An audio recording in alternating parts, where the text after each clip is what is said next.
Hello बच्चों, मैं हूं आपके साथ दुर्गेश भारद्वाज। तो बच्चों, स्वागत है आपका एक बार फिर से हमारे YouTube channel study with UP वाली शिक्षा में। तो बच्चों, यदि आपको हमारी वीडियो पसंद आए तो प्लीज़ इसे लाइक एंड शेयर ज़रूर करें और अगली वीडियो के लिए आप इस चैनल को सब्सक्राइब ज़रूर करें तथा बेल आइकन को दबाना न भूलें ताकि आपको हमारी अगली वीडियो सबसे पहले प्राप्त हो सके। तो चलिए हम आज की वीडियो शुरू करते हैं। तो बच्चों, पिछले वीडियो में मैंने आप सभी को दोहा और चौपाई इनके बारे में बताने के लिए कहा था कि अगली वीडियो में मैं आपको इनके बारे में बताऊंगी। तो देखिए, दोहा और चौपाई छंद का ही एक एक अलग अलग हिस्सा होता है। छंद की परिभाषा। छंद शब्द का शाब्दिक अर्थ है बंधन।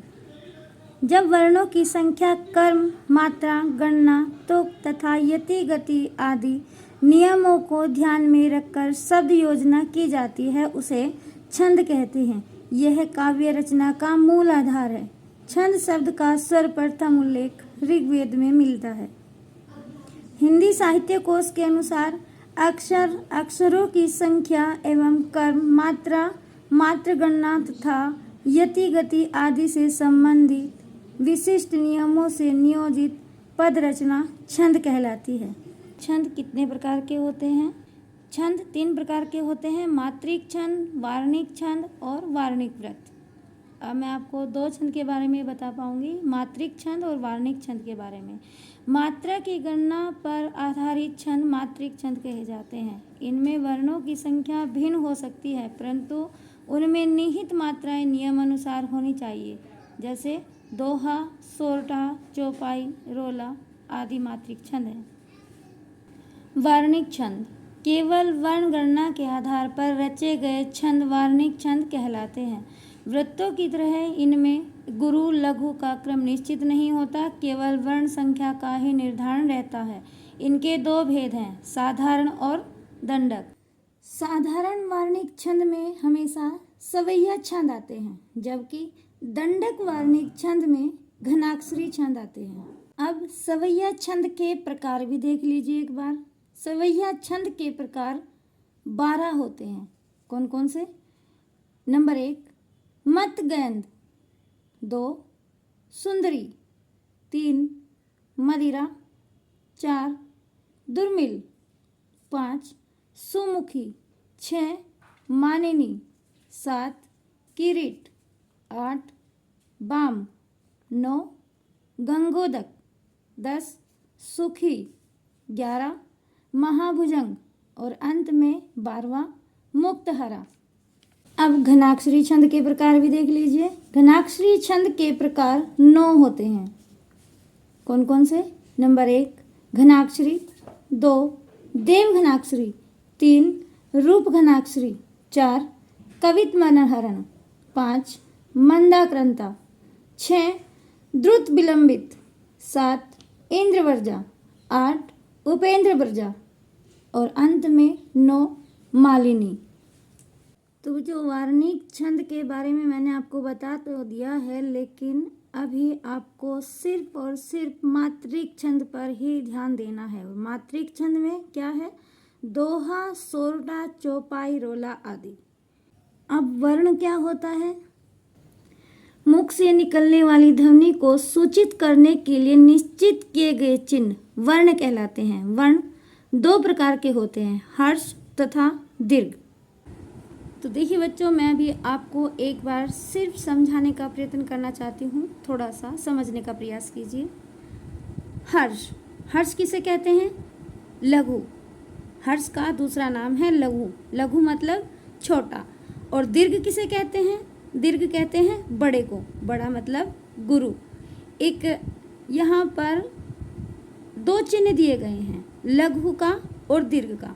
ये देखिए, यहाँ पर आपको एक पूर्ण विराम दिख रहा होगा, इसे कहते हैं लघु का चिन्ह। और यहाँ पर ये उल्टा एस, जो उल्टे एस की तरह ABCD का जो एस होता है, उल्टे एस की तरह का जो आपको दिखाई देता है, या फिर आप 5 के आकार का 1 2 3 4 5 के आकार का जो आपको दिखाई दे रहा है, ये गुरु का होता है, यानी दीर्घ का होता है। तो यहाँ पर ये जो 2 चिन्ह दिखाई देते हैं, ये लघु का है मतलब छोटा और ये गुरु का है मतलब बड़े का। तो बच्चों अभी आपको जो दोहा और चौपाई मैं बताने जा रही हूँ उसमें आपको ये दोनों ही चिन्ह दिखाई देंगे और ये दोनों चिन्ह ही आपको मात्रा का ज्ञान कराएंगे। वो कैसे? लघु एक संख्या और गुरु दो संख्या। तो जहाँ पर 2 और 1 मिल जाता है तो 3 संख्या हो जाती है। तो वहाँ पर लघु भी होगा और गुरु भी होगा, मतलब एक संख्या ये भी होगी और इसकी संख्या 2 भी होगी। तो 2 और 1 3। तो चलिए अब हम हर्ष और दीर्घ के बारे में यानी लघु और गुरु के बारे में जानकारी ले लेते हैं। हर्ष वर्ण मात्रा गणना की प्रमुख इकाई है। लघु वर्ण एक मात्रिक होता है जैसे ए, ई, उ। अब यहाँ पर ए, ई, उ, ए, ऐ ये सब स्वर हैं। स्वर को हमेशा मात्राओं के लिए प्रयोग में लाया जाता है। लघु का चिन्ह पूर्ण विराम के आकार का होता है। 2 लघु वर्ण मिलकर एक गुरु यानी एस या फिर आप 5 कुछ भी मान सकते हैं के बराबर माने जाते हैं। तो बच्चों एक बार हम हर्ष यानी लघु में जो मात्राओं का ज्ञान है उसके जो नियम हैं उनके बारे में भी थोड़ी सी जानकारी ले लेते हैं। मात्रिक छंदों में मात्राओं की गणना करने के हर्ष यानी लघु इनके संबंधों में यहाँ के जो नियम लिखे हुए हैं वे निम्नलिखित हैं। कौन कौन से? नंबर 1, संयुक्त अक्षर स्वयं लघु होते हैं। तो बच्चों संयुक्त अक्षर कभी भी गुरु नहीं माने जाते। क्यों? क्योंकि वे हमेशा 2 वर्णों से मिलकर बनते हैं। अब कैसे बनते हैं? संयुक्त अक्षर क्ष, त्र, ज्ञ और श्रेय यानी कक्षा में आने वाला क्ष, त्रिशूल में आने वाला त्र और ज्ञानी में आने वाला ज्ञ और श्रीमान में आने वाला श्रेय।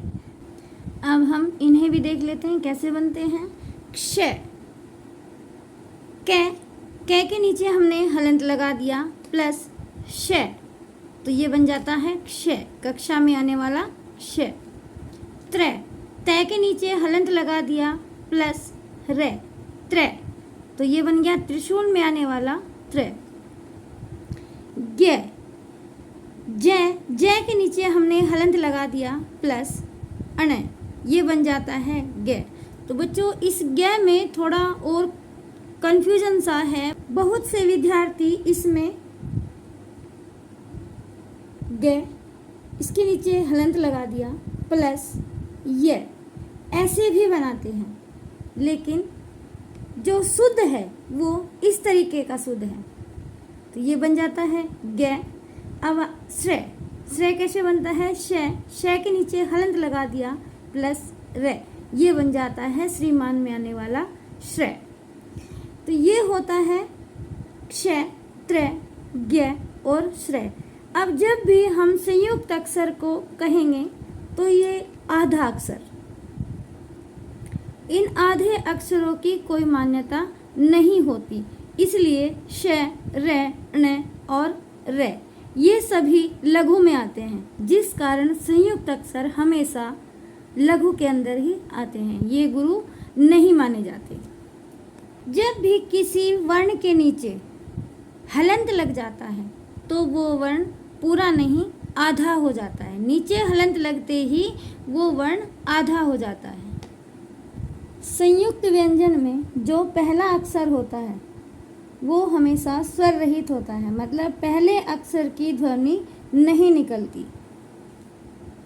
जैसे क, त, ज और श। यहाँ पर ये जो पहले शब्द हैं, पहले वर्ण हैं, इन पहले वर्णों की कोई ध्वनि नहीं निकलती। हमेशा कक्षा में श, त्र में रे और ज्ञ में ए और श्रेय में रे, यहाँ पर इन सब की ध्वनि निकलती है, पहले अक्षर की ध्वनि नहीं निकल पाती। तो बच्चों ये होते हैं संयुक्त अक्षर यानी संयुक्त व्यंजन जो स्व में ही लघु होते हैं। इन संयुक्त व्यंजनों को दीर्घ में या फिर गुरु में नहीं माना जाता। अभी मैंने आपको ऊपर बताया था कि ए, छोटी ई, छोटा ऊ, इन्हें हमेशा मात्राओं में ही गिना जाता है और जिन वर्णों को यानी जिन स्वरों को मात्राओं में गिना जाता है वे हमेशा अपने आप में ही लघु होते हैं। नंबर 2, चंद्र बिंदु वाले वर्ण लघु या एक मात्रा वाले माने जाते हैं, जैसे हंसना, फंसना आदि में है तथा फे। चंद्र बिंदु वाले वर्ण हमेशा लघु या फिर एक मात्रा वाले माने जाते हैं, इस बात का हमेशा ध्यान रखना। नंबर 3, हास्य मात्राओं से युक्त सभी वर्ण लघु ही होते हैं, जैसे कि, कु आदि। हास्य मात्राओं मतलब छोटी मात्राओं वाले जो सभी वर्ण होते हैं वे लघु ही माने जाते हैं। छोटी मात्रा कौन सी होती है? ए, ई, उ। और बड़ी मात्राएं कौन सी होती है? आ, बड़ी ई, बड़ा उ, बड़ी ए, या फिर ऐसे कह सकते हैं कि आ से आम, बड़ी से ईंक, बड़ा उ से उल्लू, बड़ी ए से ऐनक। इस तरीके से भी आप समझ सकते हैं। तो बच्चों, मात्राओं के ज्ञान का हमेशा ध्यान रखना, क्योंकि मात्रा ही हैं जिन्हें हम हास्य वर्ण में या फिर दीर्घ वर्ण में इस्तेमाल कर सकते हैं। छोटी मात्रा और बड़ी मात्रा का ज्ञान हमेशा रहना चाहिए। नंबर 4, हलंत व्यंजन भी लघु मान लिए जाते हैं, जैसे अहम, स्वम में मैं। यहाँ पर देखो मैं के नीचे हलंत लगा हुआ है, इधर भी मैं के नीचे हलंत लगा हुआ है, तो जहाँ ये हलंत होगा वो ही अक्सर लघु में मान लिया जाएगा। से भी आधा ही है, इसलिए इसे भी लघु में ही मान लिया जाएगा। नंबर 5, संयुक्त अक्षर में पूर्व का लघु वर्ण जिस पर भार नहीं पड़ता लघु ही रहता है, जैसे कन्हैया, जुन्हैया में ने। अर्थात संयुक्त अक्षर में पूर्व का लघु वर्ण, यहाँ पर संयुक्त अक्षर कौन सा है? ने और है। मैंने पहले ही भी बताया था कि संयुक्त अक्षर हमेशा दो वर्णों से बनता है, एक वर्ण आधा होता है और एक वर्ण पूरा होता है। तो यहाँ पर कौन सा ऐसा वर्ण है जिस पर भार नहीं है? आधा ने ही वो वर्ण है जिस पर भार नहीं पड़ता, यानी संयुक्त अक्षर से पूर्व का लघु वर्ण, यानी पहला लघु वर्ण जिस पर भार नहीं पड़ता और वो लघु ही रहता है। यहाँ पर जो न है, आधा न, ये लघु ही रहेगा। तो बच्चों, ये हो गया हमारा हर्ष वर्ण यानी लघु। अब हम दीर्घ को भी देख लेते हैं। दीर्घ मतलब गुरु, यानी जिसका अंक 2 है। हर्ष का अंक 1 था जो लघु था, दीर्घ का अंक 2 है जो कि गुरु कहलाया जाता है। आगे देखते हैं। दीर्घ वर्ण हर्ष या लघु की तुलना में दुगनी मात्रा रखता है। अभी बताया था कि हर्ष यानी लघु का 1 अंक होता है, तो दीर्घ यानी गुरु का 2 अंक होता है, तो हो गया दुगनी मात्रा में। दीर्घ वर्ण के लिए जो मैंने आपको चिन्ह बताया था, आप उसे ABCD के अनुसार उल्टा ऐसे भी समझ सकते हैं या फिर 1 2 3 के अनुसार 5 भी समझ सकते हैं। कैसे भी, मैंने तो सिर्फ आपको तरीका बताया है चिन्ह का कि वो चिन्ह किस आकार का होता है, तो वहाँ पर ये चिन्ह प्रयुक्त होता है, मतलब इस्तेमाल किया जाता है। अब हम गुरु के यानी दीर्घ के जो नियम हैं, जैसे हर्ष यानी लघु के नियम के बारे में आपको बताया था, उसी तरीके से दीर्घ यानी गुरु के नियमों को भी एक बार देख लेते हैं। नंबर 1, संयुक्त अक्षर से पूर्व के वर्ण दीर्घ होते हैं। देखिए, पहले ही बताया गया था कि संयुक्त अक्षर का जो पूर्व होगा वो लघु वर्ण होगा, लेकिन यहाँ पर नंबर 1 में दिया गया है संयुक्त अक्षर से पूर्व के वर्ण दीर्घ कहलाए गए हैं, जैसे दुष्ट और अक्षर आदि में दु और ए। तो यहाँ पर देखिए संयुक्त अक्षर कौन सा है? आधा से और टे। पहले ही बताया गया था कि संयुक्त अक्षर हमेशा दो वर्णों के मेल से बनता है। पहले में हलंत आ जाएगा तो यहाँ पर श आधा है यानी इस पर हलंत लगा हुआ है, और ट पूरा वर्ण है यानी ये दो अक्षर, एक आधा हो गया और एक पूरा हो गया, तो संयुक्त अक्षर बन चुके हैं। इससे पहले जो द वर्ण है उसे दीर्घ ही माना जाएगा। अब यहाँ पर अक्षर है, अक्षर में अक्षत्रिय ये भी संयुक्त अक्षर है। संयुक्त अक्षर से पहले का जो वर्ण है उसे भी दीर्घ ही समझा जाएगा। यदि संयुक्त अक्षर से नया शब्द प्रारंभ हो तो कुछ अपवादों को छोड़कर उसका प्रभाव अपने पूर्व शब्द के लघु वर्ण पर नहीं पड़ता। कैसे? यहाँ पर देख लीजिए, वह भ्रष्ट में है लघु ही है। इसमें बताया गया था कि संयुक्त अक्षर से जो पूर्व का वर्ण होगा वो दीर्घ ही होगा, लेकिन यहाँ पर यह भी बता दिया गया है कि संयुक्त अक्षर से पहले का जो वर्ण है वो यहाँ दीर्घ नहीं है बल्कि लघु है। कैसे? भ र ये दोनों संयुक्त अक्षर हैं, आधा स और ट ये भी दोनों संयुक्त अक्षर हैं, तो भ्रष्ट यहाँ पर नया शब्द बन गया है संयुक्त अक्षर का। उससे पहले का जो है यहाँ वो लघु इसलिए बताया गया है कि कुछ अपवादों को छोड़कर, यहाँ पर ये अपवाद बताया गया है भ्रष्ट, भ्रष्ट के बारे में अपवाद बताया गया है, इसलिए उससे पहले का जो वर्ण है वो लघु ही रहेगा। यहाँ पर यह बताया गया है कि कुछ अपवादों को छोड़ना भी पड़ता है। नंबर 2, अनुस्वार युक्त वर्ण दीर्घ होते हैं। अनुस्वार युक्त मतलब जिसके ऊपर बिंदी होती है, जैसे कंत, आनंद में क और न। यहाँ दो वर्ण दिए गए हैं, क और न, इनके ऊपर बिंदी आई हुई है। देखिए क के ऊपर भी बिंदी है और न के ऊपर भी एक छोटी सी बिंदी है, तो ये हो गए अनुस्वार युक्त वर्ण, यानी अनुस्वार बिंदी का नाम है, क वर्ण हो गया है, तो क के ऊपर अनुस्वार आ चुका है, तो यहाँ पर ये वर्ण दीर्घ ही होगा। नंबर 3, विसर्ग वाले वर्ण दीर्घ माने जाते हैं। अब विसर्ग कौन सा होता है? यहाँ पर एक शब्द दिया गया है दुख, द उ ख। अब यहाँ इन दोनों के बीच में दो बिंदियां आई हुई हैं, इन्हें हम विसर्ग कहते हैं। जिन शब्दों के बीच में या फिर जिस वर्ण के बाद में भी दो बिंदी आई हुई हैं उस वर्ण को विसर्ग वाला वर्ण कहा जाता है, यानी ये वर्ण विसर्ग लगने की वजह से दीर्घ हो चुका है। नंबर 4, दीर्घ मात्राओं से युक्त वर्ण दीर्घ माने जाते हैं। दीर्घ मात्राएं कौन सी होती हैं? मैंने आपको पहले ही बताया था, आ, बड़ी ई, बड़ा उ, बड़ी ए, ये सब दीर्घ मात्राएं होती हैं। तो जहाँ पर दीर्घ मात्राएं जिस वर्ण पर आ जाती हैं उस वर्ण को दीर्घ ही माना जाता है, जैसे कौन, कान, कैसे आदि। यदि इनका उच्चारण लघु की भांति किया गया हो तो उन्हें लघु ही माना जाएगा, जैसे कहेऊ में हे के ऊपर यहाँ पर देखिए छोटी मात्रा आई हुई है। अब ये बड़ी मात्रा कैसे आती? जैसे पर आई हुई है दो मात्रा, तो ये बड़ी ए है और ये छोटी ए है, तो इसे यहाँ पर लघु ही माना जाएगा।